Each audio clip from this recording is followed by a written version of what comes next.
and welcome to lesson number 9 of the Fundamentals of Slovenian Grammar course.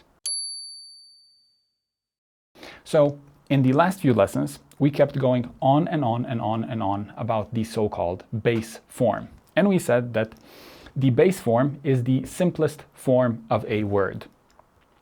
And that both noun-like words and verbs, so both of our worlds, the world of nouns and the world of verbs, they both have a base form because both of them come in many different versions. And so if a word comes in many different versions, one of them is sort of the primary one. One of them is our starting point, and that's what we refer to as the base form. And so this is important to know, we said, because Slovenian as a language is pretty chaotic, or at least compared to English, it's pretty chaotic. And so we kind of have to break everything down or interpret it. And to do so, we have to be aware, we have to sort of be conscious of the base form of a word, what a word actually is, and not the version that we encounter in the wild, so to speak. And so the point of all of those lessons and the point of everything we've said so far about the base form is so that we could use the following sentence in future lessons, so that we could say if the word is in its base form, and similar sentences. And so by that, that's just a shorter way or a more concise way of saying for nouns, if a noun is in the singular and nominative and then whatever gender that noun comes in. For adjectives, it is the singular and nominative and masculine. We said the masculine one is the shortest one. And then with pronouns, it's the nominative, and then the number and the gender really depends on the pronoun. So that's what we mean by if the word is in its base form for nouns.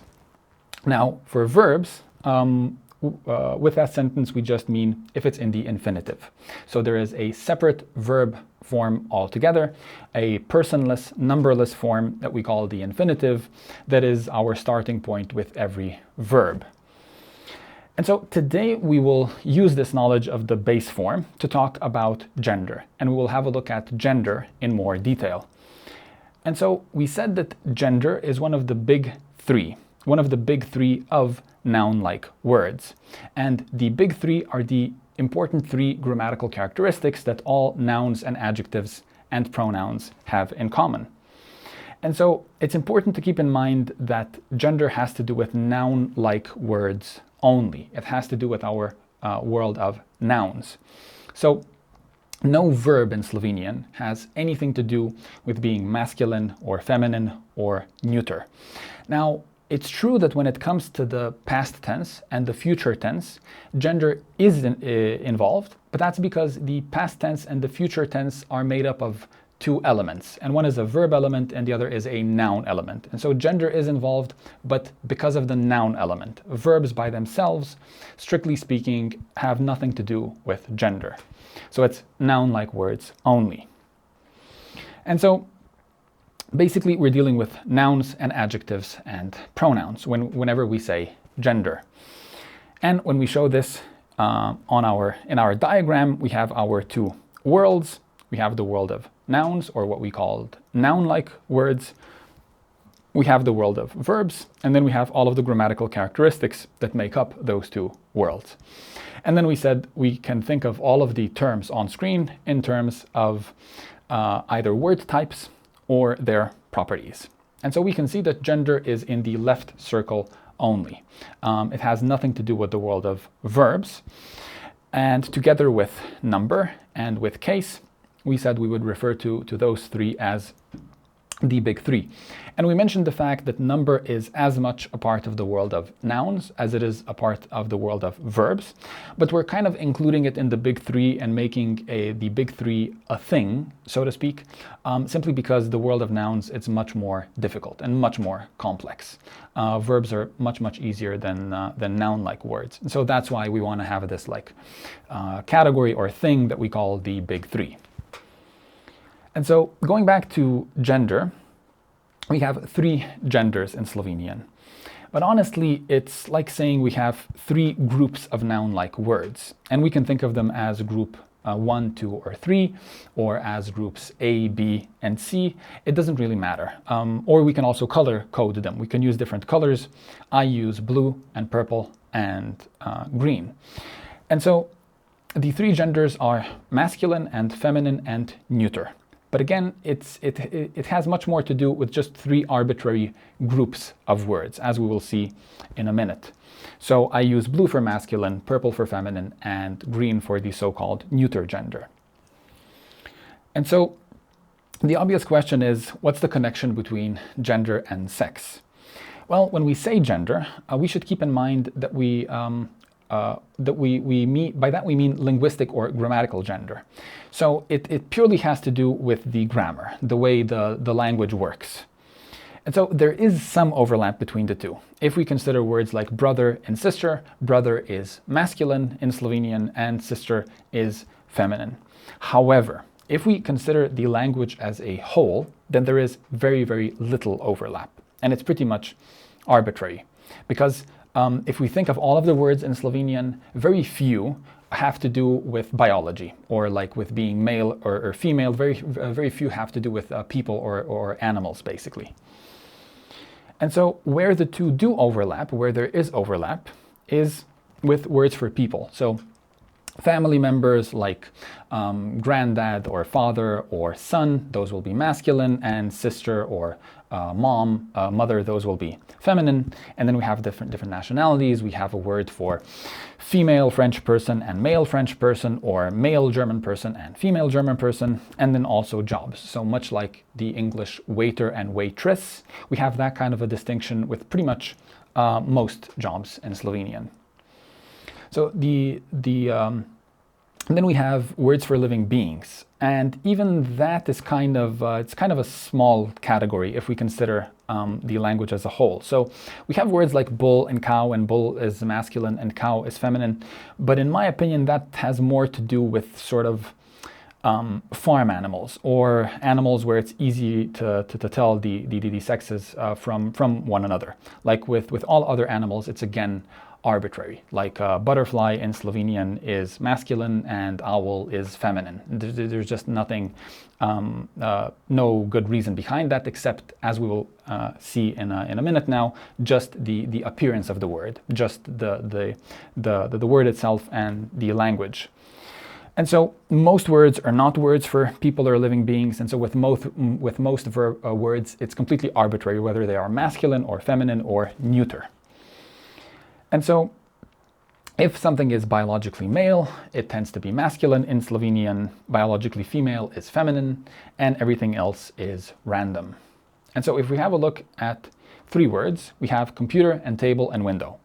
Computer is masculine in Slovenian, table is feminine, and window is neuter. Now, there is nothing inherently masculine about a computer, whatever that would even mean, and there's nothing inherently feminine about a table, or anything inherently neuter about a window. It all pretty much boils down to just noun group 1, 2, and 3. And so don't try to make any sense of it, because there is no sense to be made. This just boils down to the following. So finally, we can make use of our base form. Finally, we can make use of our base form. And so we can say, if it is in its base form, then we can recognize a masculine noun because it ends in a consonant, a feminine noun ends in a, and a neuter noun ends in o or e, o or e. And so if in its base form, that means if in the singular nominative and the word ends in a consonant, it's masculine. If in the singular nominative and it ends in a, it's feminine. If in the singular and nominative and ends in o or e, it is neuter. And so if we go back to our computer table window and have a look at the Slovenian words for that, then we can see it's računalnik and miza and okno. And we can see that pretty much it all has to do with the appearance of the word rather than the meaning of the word. It all just has to do with the ending, the final letter. So računalnik ends in a K, which is a consonant, and so it's masculine. Miza is an A, and okno is an O. And we said O and E are neuter, signifying neuter. So it's all about the appearance of a word. Now, An easy way to remember these endings, or an easier way to remember them, is to think of Slovenian given names, so the names of people. And so male given names are masculine and they end in a consonant. This is generally speaking. Of course, there are exceptions. And female given names are feminine and they end in a. And so I made a selection of Slovenian given names now, where we have basically the very same name in both the male version and the female version. So with most names, it's not like this. This is just to make it extra easy. But these are still very common names in Slovenian. So for example, we have Andrej and Andreja, Jan, Jana, Lan, Lana, Maj, Maja, Matej, Mateja, Nik, Nika, Peter, Petra, Simon, Simona. And the bold letters tell you where the stress is. So it's Andrej rather than Andrej, for example, would be a different stress. The reason for the red E is it tells you two things. First, that it's pronounced so it's Pet-ur. And the second, the second thing is that E disappears in other forms of the word Peter. So it's Petra, Petru, but more on that in future lessons. And so now we can go from the names of people to things. And for example, we have chai or tea, kava or coffee, pivo, beer, ananas, pineapple, hruška, pear, jabolko, apple, blok, building, hiša, house, stanovanje, apartment, potok, stream, reka, river, and jezero, lake. So you can see that we kind of have, that meaning-wise, we kind of have words from the same category. We have beverages and fruits and places to live and bodies of water. So meaning-wise, I made this on purpose so you can see that it basically has nothing to do with meaning. It just has to do with the appearance of the word. And so the masculine ones end in a consonant. Doesn't matter if it's a y or a s or a k. And a k again, that is a consonant, so they're masculine. Here all of them end in a, and we said the neuter ones end in o or e. So that is our neuter. And so finally, I thought we could also have a look at family members since they fit the pattern as well. So we have dedek and babica, grandpa, grandma, oče, mama, father, mother, sin, hčerka, son and daughter, unuk, unukinja, grandson, granddaughter, brat, sestra, brother and sister, bratranec, sestrična, male and female cousin, stric, teta, uncle and aunt, and nečak, nečakinja, nephew and niece. And so we have the same ded, uk, and bratran, uc. I will always mark those e's because they're important enough for you to know that it's a sound and that e disappears in other forms. And so right away we can see that we have an exception. So the word oče ends in an e, which should make it neuter, which should make us color it green. However, oče is grammatically masculine despite that fact and is our first example of an exception. And there are exceptions when it comes to the gender and the endings, but they're not important, honestly, right now. So oče is in fact masculine, and accordingly we color it blue.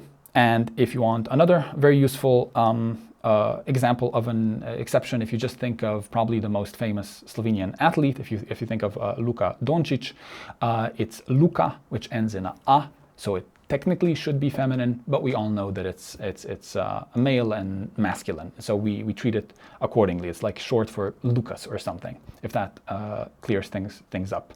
And so hopefully today's lesson cleared up the concept of gender. We'll talk a lot more about gender in future lessons. This is kind of just scratching the surface, kind of just an introduction, but I hope it's useful nonetheless. So I'd like to thank you very much for tuning in to today's lesson, and hope to see you in the next one, and good luck studying Slovenian. So thank you and take care.